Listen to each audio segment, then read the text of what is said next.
La palabra profética suele ser así. Mira, viene algo grande, prepárate, cuídate.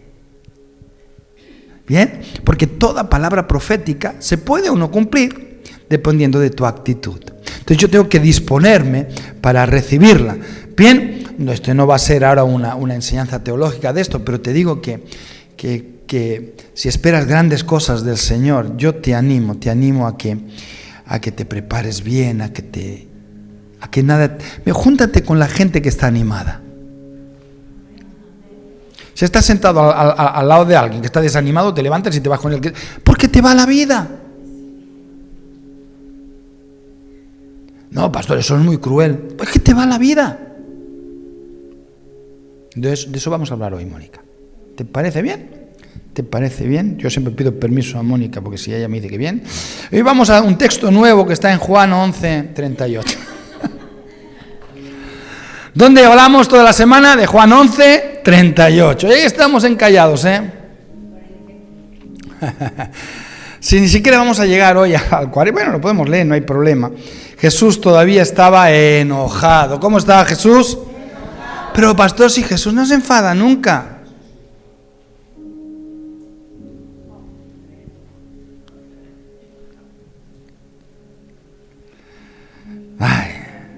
Jesús todavía estaba enojado cuando llegó a la tumba, una cueva con una piedra que tapaba la entrada, y entonces Jesús gritando con una voz, hemos dicho que es una voz profética, una voz de poder, que dice, ¡oh, levántate muerto y bajen los cielos! ¿Dice eso?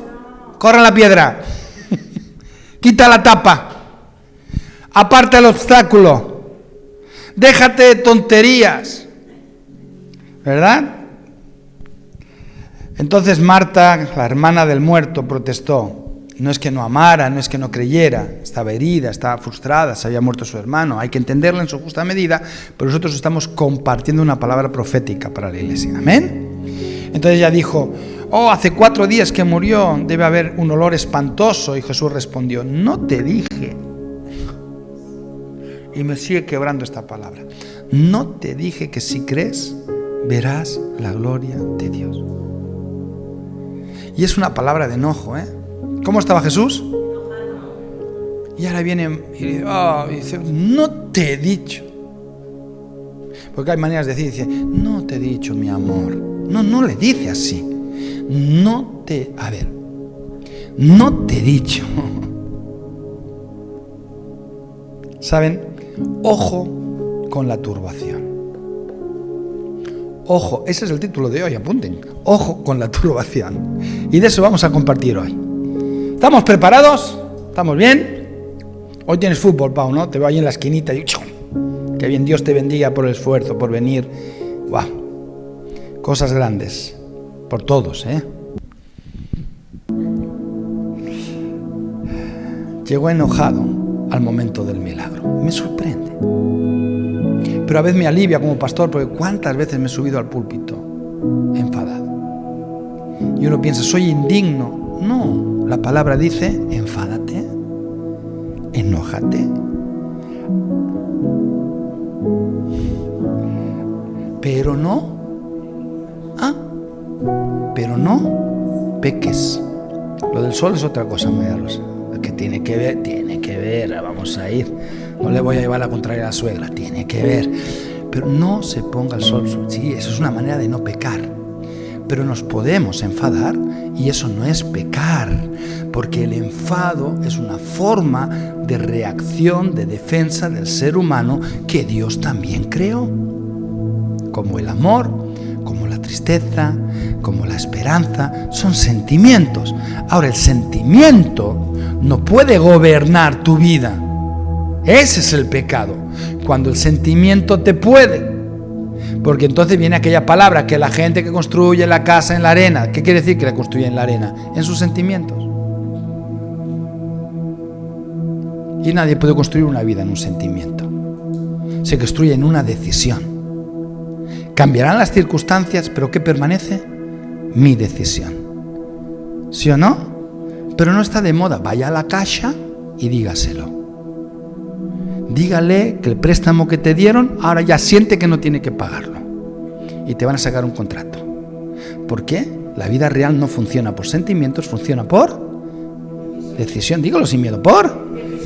¿Está bien? ¿Cuántos los que pagan facturas, cuánto han sentido este mes pagar la luz con las estufas que han estado enchufadas? ¿Cuántos sentían? Siento pagar la luz. ¿Cuántos?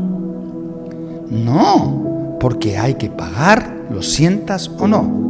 Entonces, amén. Entonces, enfadarse es correcto, enfadarse es normal.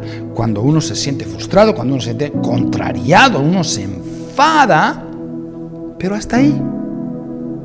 No puede permitir que el enfado gobierne su vida. ¿De acuerdo? De un enfado a un golpe hay una gran distancia. De un enfado a una acción barruera de un enfado a una palabra fuera de lo normal, ahí está. Entonces ahí sí pecamos todos, pastor incluido. Me enfado, hasta ahí bien, y a veces, sobre todo en mi casa, que me conocen todos los días y en la intimidad, saben que cuando me enfado y luego toca pues ir pidiendo perdón por ahí. ¿De acuerdo? ¿Por qué? Porque me pasé. ¿Me quita la razón? No, pero me pasé. Y cuando uno se pasa, pierde la razón, aunque la tengas. ¿De acuerdo? Entonces Jesús se enfadó. ¿Qué pasó? ¿Por qué se enfadó? Porque estaba turbado. Jesús se turbó al ver la poca fe de aquellos que tanto había querido, incluso de sus discípulos. Estaba diciendo que van a ver la gloria de Dios. Están diciendo que Lázaro no... Y ellos habían visto milagros, ¿me entiende? Si lo digo yo, que no he resucitado en una mosca muerta, lo entiendo. Pero aquellos que han visto a Jesús actuar, cuando Jesús dice, y aún dudan, y Jesús dice, ¿qué más tengo que hacer con esta gente? ¿Qué más tengo que hacer? La turbación. La turbación. Efesios 4:26, Raquel. Y 27. Y me voy poniendo ya en tema. Espero que les guste, espero que les bendiga, pero sobre todo espero que los confronte. Para bien. ¿Bien? Además, dice, no pequen al dejar que el enojo los controle. Ah, mira lo que ha dicho el pastor. Es que lo había leído antes. No es que sea más listo, lo leí. No permitan que el sol se... ¡Mira, María Rosa! No permitan que el sol se ponga sobre tu enojo. Bien, eso es con mi esposa, lo sabemos desde el primer día. Y lo hemos cumplido un 10%. Sabiéndolo. Y entonces viene Jesús y dice, no te dije. Y te lo tienes que comer porque sabías el principio. No importa si tienes o no razón. Si tú dejas que el enojo en un matrimonio, sobre todo llega el enojo y llega la noche, entonces vas a la cama y ese enojo que va haciendo, y cuando llega por la mañana aún es peor. Pero si tú antes de ir a dormir lo arreglas, pues mira, a lo mejor hasta por la noche hay fiesta. ¿No? Qué diferente, ¿no? Levantarte por la mañana pensando, mira, ya no me ama, ya no soy nadie, mira, no sé qué, ahora me voy a divorciar, y porque claro, dirá, pues me suicidio, porque todo eso viene a decir, ¿cómo nos amamos? Pero la Biblia te enseña a eso. No es una utopía, es una decisión. ¿Está bien? Lo decimos en broma, pero qué pena cómo perdemos la vida la gente no sabiendo eso. Por eso no dejes de hacer lo que tienes que hacer, a pesar de las circunstancias, a pesar de que las cosas no salgan bien, a pesar de que te encuentres gente que te robe las fuerzas. No dejes de hacer lo que tienes que hacer. ¿Por qué? Porque el propósito en Dios para ti tiene que ser una prioridad. De eso estamos hablando esta semana, de ayuno y de oración, de búsqueda, de acuerdo, cada uno a su manera, pero Dios está hablando de la misma manera. Es decir, yo estoy haciendo ayuno, pero no estoy agradando más a Dios que el que no lo está haciendo. Eso tiene que ver cómo cada uno va a creerle a Dios. Yo hago ayuno porque soy el más imperfecto y necesito el ayuno para decirme, céntrate David, céntrate David, céntrate. Pero si alguien no lo necesita, qué bien. Amén. ¿Está bien? A Dios no se le manipula con un ayuno. Nos ayuda. Es mi preparación, ¿de acuerdo? Ahora, yo tengo una prioridad que es el propósito de Dios, y eso me da estabilidad, me da la sensibilidad emocional que necesito, el equilibrio emocional. Al final eso se traduce en una calidad de vida que todos necesitamos vivir. Ahora, hay factores que nos pueden turbar. Por ejemplo, cansancio, llegar cansado a casa. Enojo, quiere decir, un enfado cuando ya y no lo paras. Frustración, cuando te han dicho un no que no querías y... yo me frustro en casa cuando le digo a mi esposa por la noche, quiero un postre, y me dice, no hay, porque yo necesito mi postre. Estoy adicto al postre de chocolate, no a cualquier postre. Todo ello forma parte de las reacciones de nuestro ser, de lo que Dios ha creado en nosotros. Por eso necesitamos gestionarlo para prosperar íntegramente. Bien, un turbado que no gestiona, no simplemente se perturba a él, sino que perturba donde vive. Y la palabra de Dios dice que puede perturbar hasta toda la ciudad. Y un señor como Hitler perturbó el mundo. Fuerte, ¿no? Si el amor conquista, la turbación destruye. ¿De acuerdo? Entonces, el significado de turbar, para el que no sepa, alterar o interrumpir el estado o curso natural o correcto de las cosas.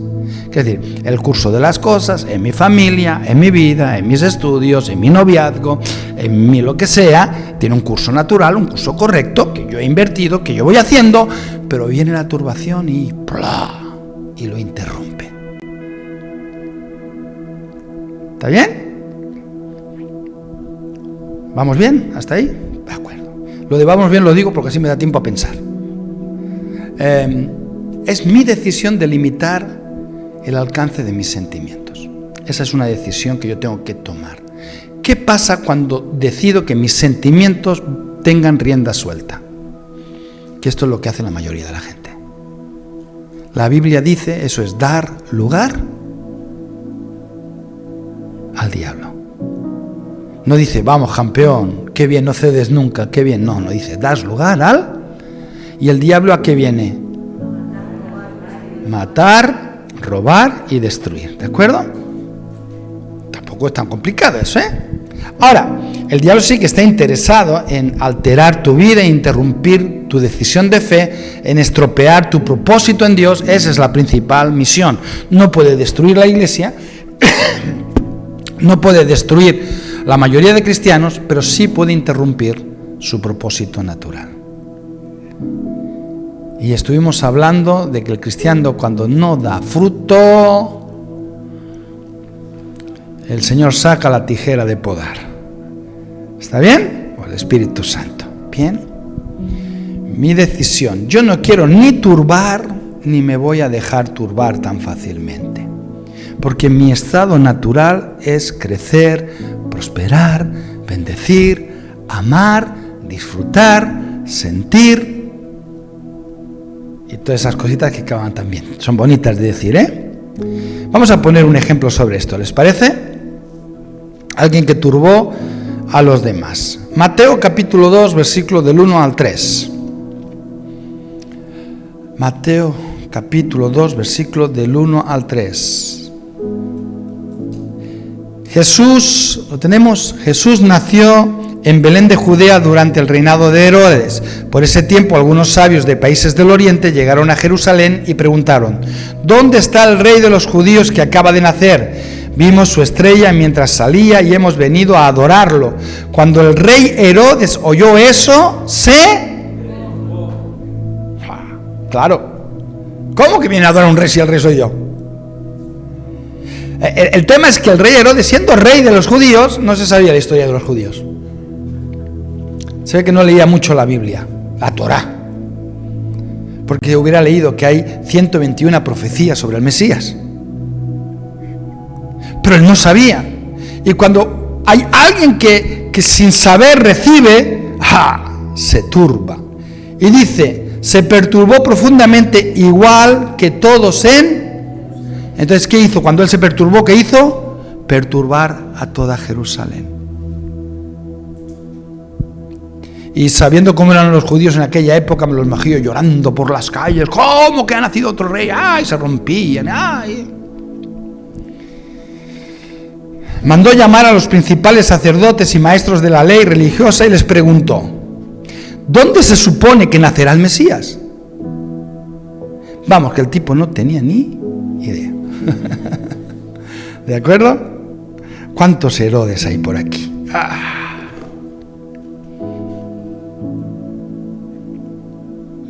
Porque en este año va a llegar cosas lindas. Van a llegar cosas buenas. Pero lo digo al revés. Va a llegar cosas buenas y cosas lindas. Digo por lo argentino. Pero siempre va a haber gente que no sabe, que no entiende y se va a sentir amenazada. ¿Y qué hace? Turbar. Y se turba él y turba a todo el que puede. Enfados, miedos. Puede llegar a perturbar incluso a todo San Juan. Hay que orar por eso. Son agentes externos. Tienen apariencia de piedad, dice la palabra, pero no saben. Cuando hay el mover de Dios, se turban porque ellos no forman parte. Cuando ven la mano salvadora de Dios, se turban porque ellos no son los protagonistas.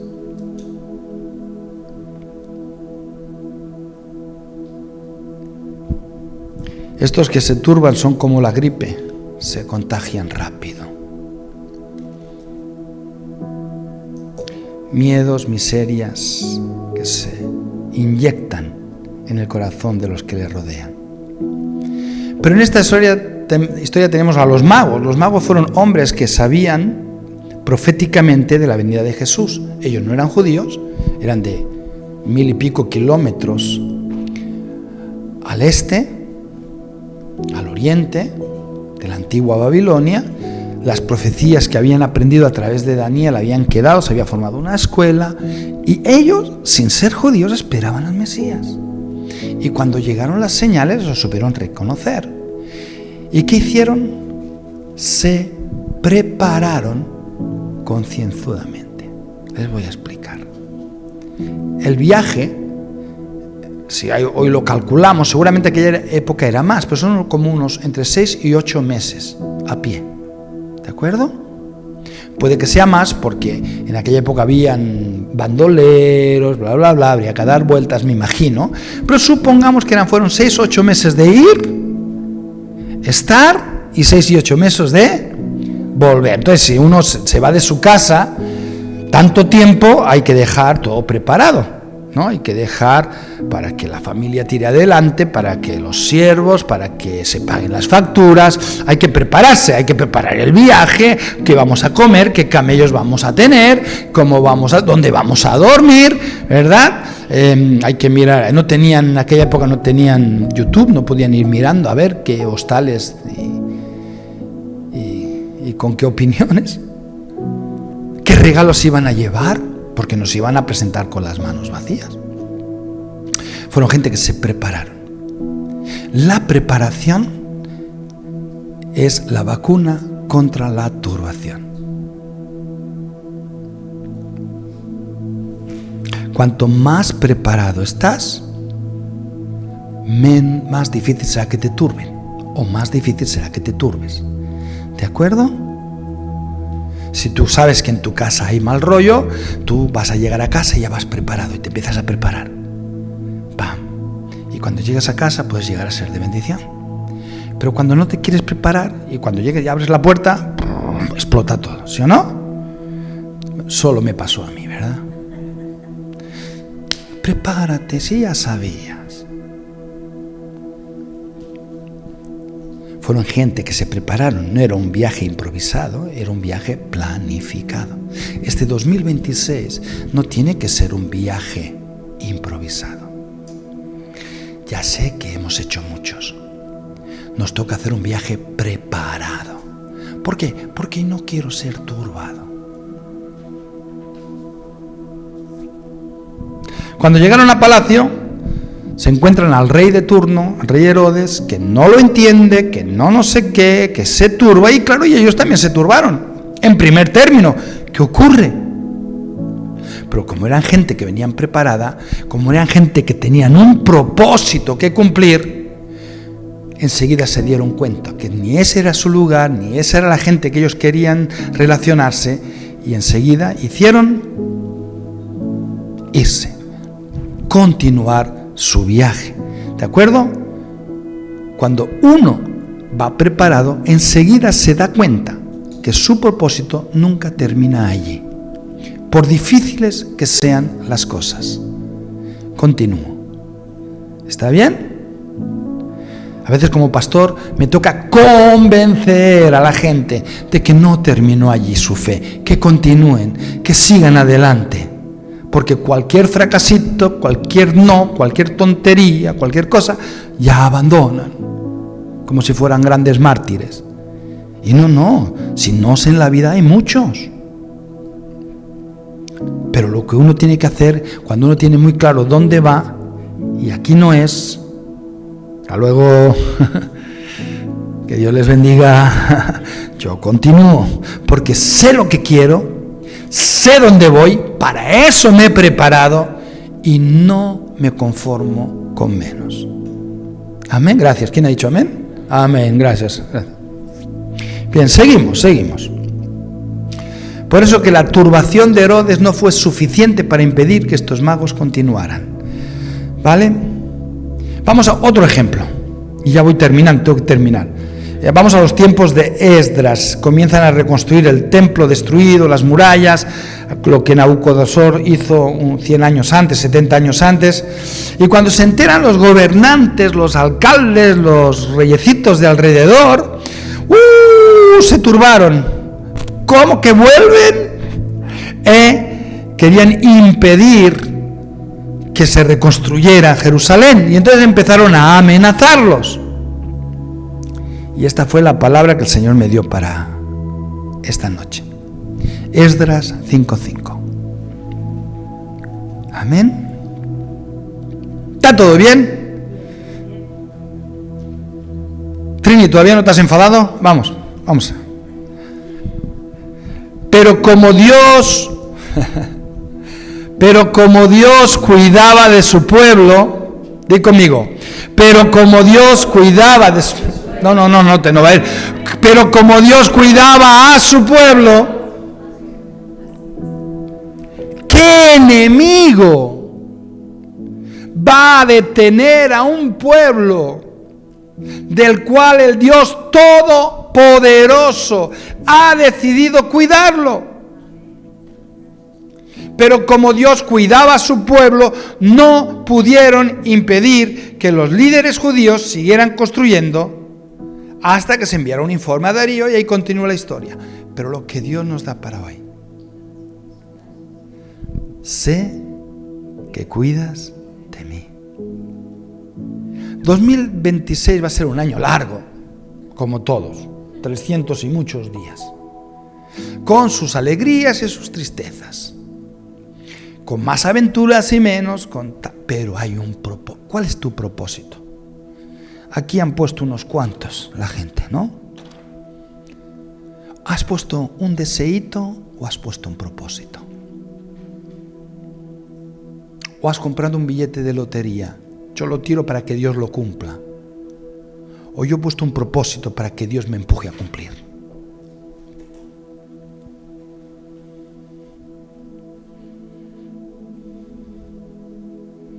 No importa la turbación que te puedan producir aquellos que tienen más poder que tú o tienen más medios, porque el Dios Todopoderoso cuida de ti. Cuida a un pueblo, y el pueblo de Dios es un pueblo de propósito. ¿Se acuerdan? Tenemos una relación completa con Dios. Es que yo ya oro a Dios. está bien. Yo leo la palabra, qué bien. Pero cuando uno tiene una relación sana con Dios, una relación de amor, no solo ora, no solo lee, sino sirve.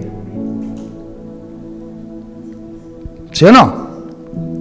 ¿Se acuerdan? Entonces, con mi esposa llevamos 30 y casi 40 años casados tomando café. ¿Qué relación más bonita? No, abarca más cosas. ¿Sí o sí? Este año es un año lleno de esta palabra profética, que es de alta bendición. Cuando la estoy preparando y estoy orando, y ahí lo comparto con Inma, y le digo, estoy a la expectativa de ver a qué personas Dios va a levantar.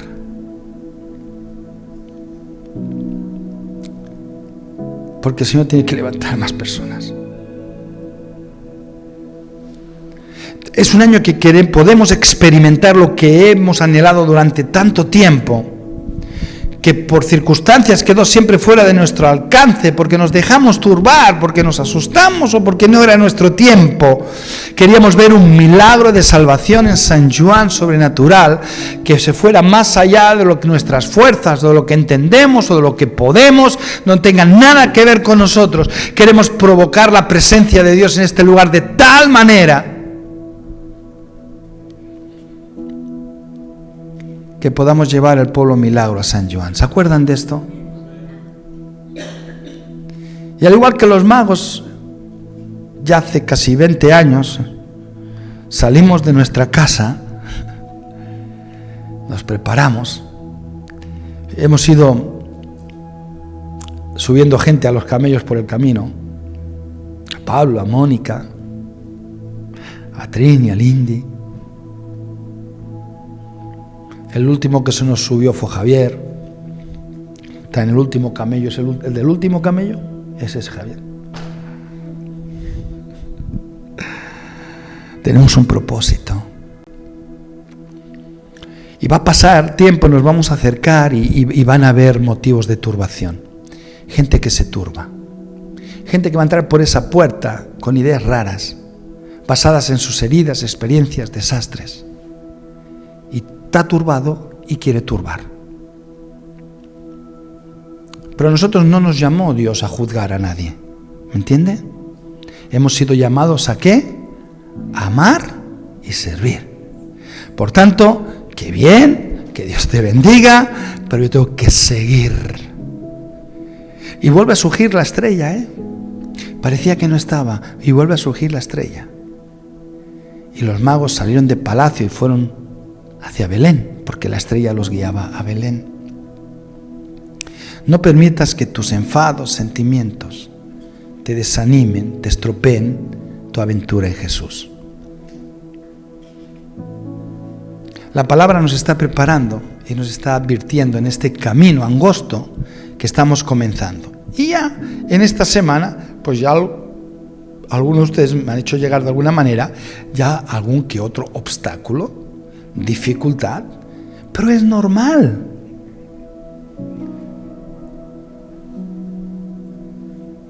Dios no nos llamó a una aventura Disney. Siempre fue sincero el Señor y dijo que era un camino angosto. Quiere decir, estrechito y no está asfaltado, ¿verdad? Hay baches, piedras, bichos, raíces. Es un camino de montaña y siempre para arriba. Y cuesta subir para arriba. A veces queremos un repechón para abajo para correr, pero no, siempre es para arriba, porque Dios nos lleva a lo más alto, de lo pequeño a lo grande. No permites que alguien que no entienda o que no sabe o simplemente no cree, aunque se viste de ovejita, te turbe. Júntate con los que prosperan. ¿Cómo sé que los magos, qué magos van a Belén? Mira, aquellos que van por allá. Porque los que están aquí discutiendo, los que se han ido para Salou, los que ahora se han ido a estar en Cardona, esos no van a Belén. Pero mira, aquellos que van en dirección Belén, deben ser esos.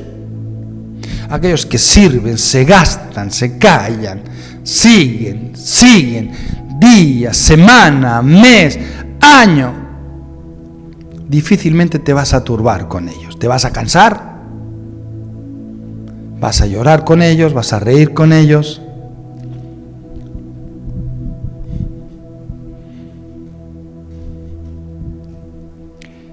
Ni siquiera tú estás llamado a turbar a nadie que está a tu alrededor.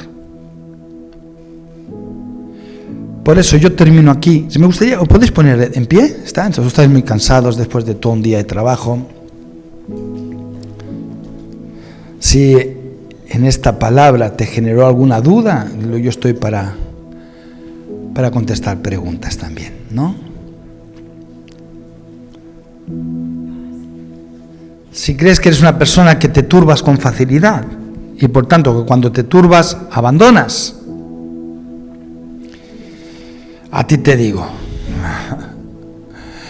si crees que es una persona que no sabes si te turbas o no, pero el dominio propio no es tu fuerte, a ti te digo, Dios te ha escogido, Él te ha llamado. No te desanimes, no te turbes, no te enfades, reflexiona lo que estás viviendo. ¿Y por qué no debo de temer nada? Porque sé que me irá bien. Porque sé que Él cuida de mí.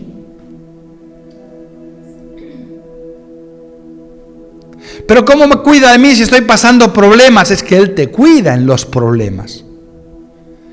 No dijo que esto era Disney. ¿Cuántos buenos amigos o familia y compañeros de pastorado y entienden que el evangelio solo es éxito, buenos zapatos, lucecitas, éxito de gente? Y no digo que no, qué bien, si Dios les da eso, qué bien, no es nuestro caso. Nos ha tocado un camino angosto. Amén.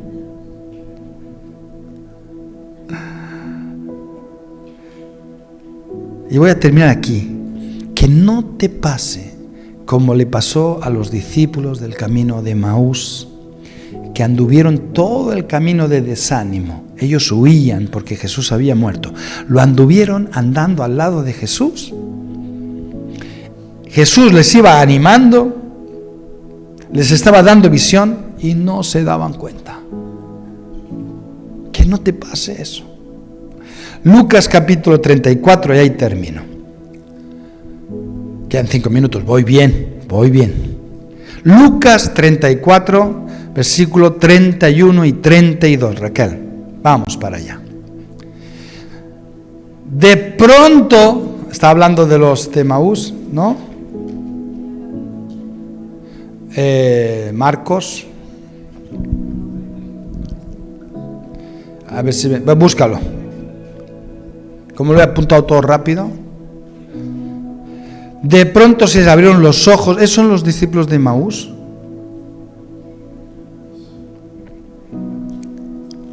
Búsquenlo. Tenemos ahora con los móviles enseguida. Vamos, chicos. Antes teníamos que sacar aquellos tochos de la Strong.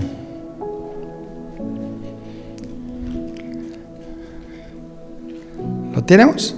Ya lo 24. Bueno, me había equivocado de 10 capítulos.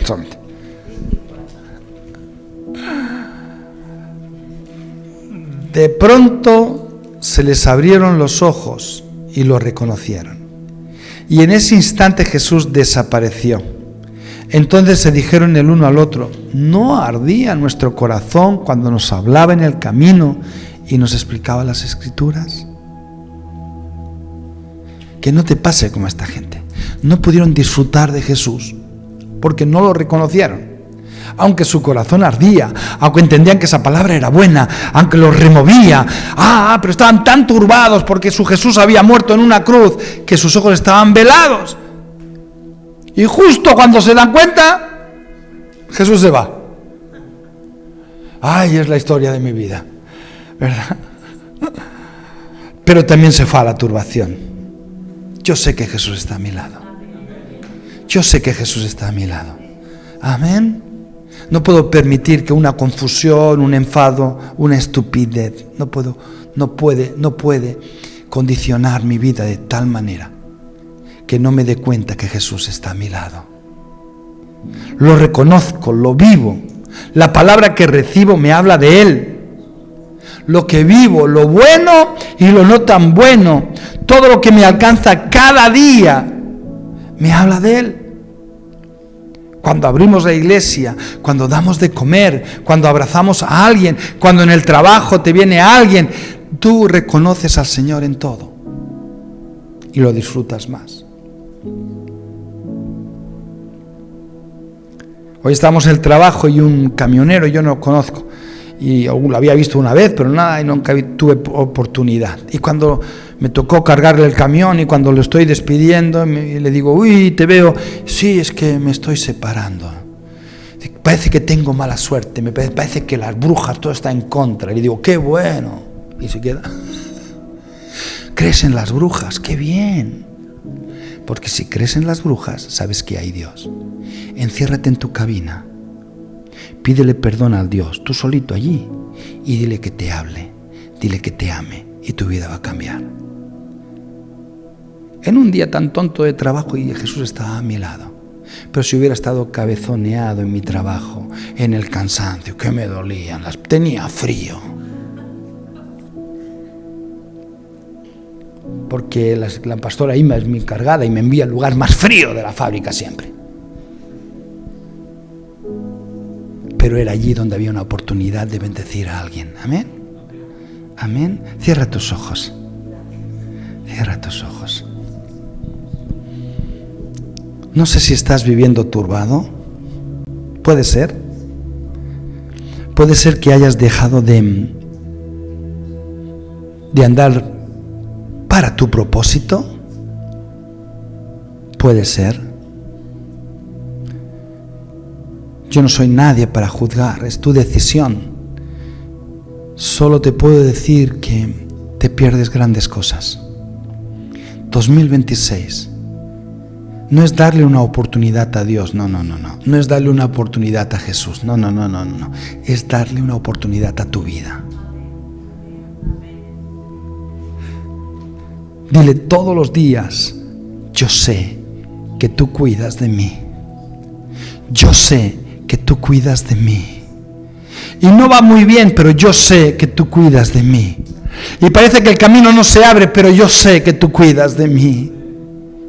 Y a lo mejor no recibo todo el amor que pensaba que tendría que recibir, pero yo sé que tú cuidas de mí.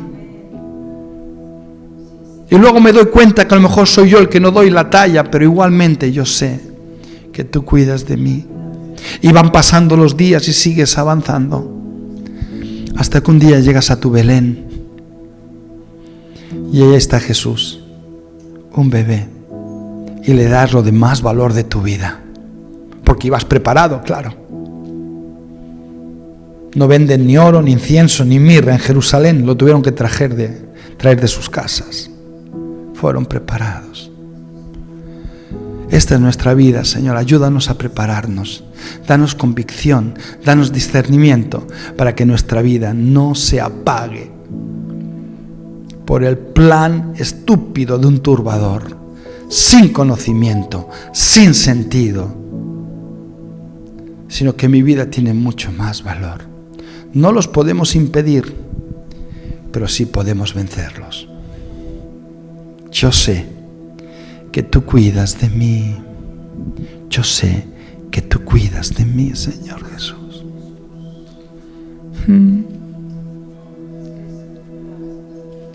Yo sé que tú cuidas de mí.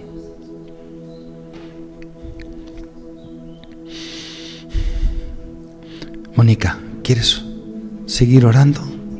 Sí, por favor. No rompas el ambiente. Vale. Señor, te damos gracias, Señor, por este quinto día de ayuno. Gracias porque sé que cuidas de cada uno de nosotros, Señor, porque nos has acompañado de una manera como nunca antes, Señor, en esta semana, Señor, en este año.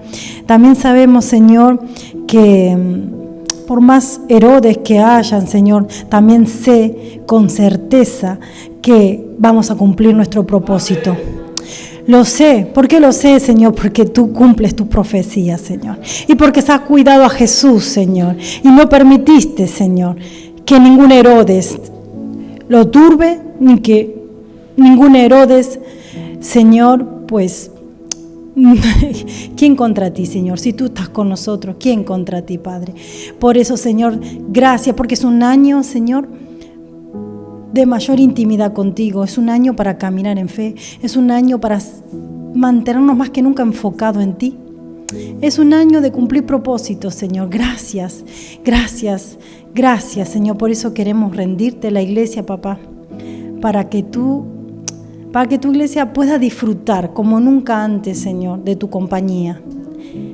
De este viaje, Señor, de este viaje en este 2026, Señor, que podamos disfrutar. Que podamos disfrutar, porque tú vas a estar a nuestro lado. Y que las personas, Señor, que se van acercando a ti, que se sigan acercando mucho más a ti, Señor, como nunca antes. En vez de alejarse, que pueda rendir cada obstáculo, que pueda, Señor, quitar toda incredulidad y pueda, Señor, avanzar en ti dando pasitos de fe. Por eso yo bendigo a la iglesia. Digo bien porque está bajo tu cuidado, Señor. Gracias, gracias por tu amor, por tu misericordia. Gracias por acompañarnos. Gracias por el Espíritu Santo, Señor, que nos da consuelo, que nos guía, que nos habla, que nos cuida. Señor, si tú estás cuidando de nosotros, ¿cómo no decir que tú no cuidas de nosotros, Señor? Quita toda perturbación, quita toda turbación, quita todo lo que no viene de ti, Señor, en el nombre de Jesús. Gracias, Señor, gracias. Te pido por aquellos que pasarán prueba, Señor, que no les falte la fe. Que no le falte la fe, porque prueba vamos a tener, Señor, pero que no le falte la fe. En el nombre de Jesús. Amén y amén.